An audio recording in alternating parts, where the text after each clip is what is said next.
Hello everyone, আজকে হলো আমার 9 মাসের স্বাদ। সকালবেলা রান্নার লোকজনও চলে এসেছে আর আমি করে নিলাম ব্রেকফাস্ট। আমি যেহেতু সকালবেলা লুচি তরকারি খাবো না, তাই আমার জন্য ব্রেকফাস্টটা আলাদা। আর ওপরে হয়েছে লুচি তরকারি। মা সকাল সকাল পুজো দিয়ে নিল, সব ঠাকুরকে খুব সুন্দর করে সাজিয়ে নিয়েছে। তারপরে আমি সাজতে বসে পড়লাম, যেটা মেন কাজ আমার, সাজুগুজু করা। আর এই যে আমার পুরো লুক, আমি তোমাদেরকে পুরো ডিটেলসে দেখাচ্ছি।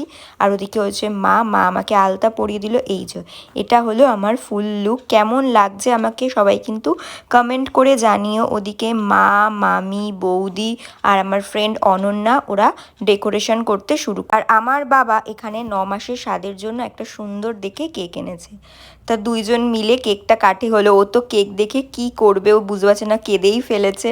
তারপরে কেক কাটিং করার পর এই যে অনন্যা এদিকে সাজাতে বসেছে, অনন্যা আর আমার বৌদি। তো এই যে মোটামুটি সাজানো কমপ্লিট। আর আমার মা যে কত কিছু করেছিল, 9 রকমের ভাজা, 9 রকমের মাছ, 9 রকমের পিঠে, পায়েস, অনেক কিছু করেছিল। আর এই যে সবাই এবার আশীর্বাদ করে দিল একের পর এক। মা, তারপরে আমার শাশুড়ি মা, সবাই দিকে আশীর্বাদ করার পর আমি টেবিলে বসে চলে গেছিলাম খেতে, কারণ নিচে বসে খেতে আমার একটু অসুবিধা হচ্ছিল। তো এখন চলে গেছি টেবিলে বসে খাওয়া দাওয়া করতে। আর আমাদের ছাদেই হয়েছিল খাওয়া দাওয়া। তো এই যে এখানে সবাই খেতে বসেছে। তো দিনটা এভাবে কাটলো। টাটা।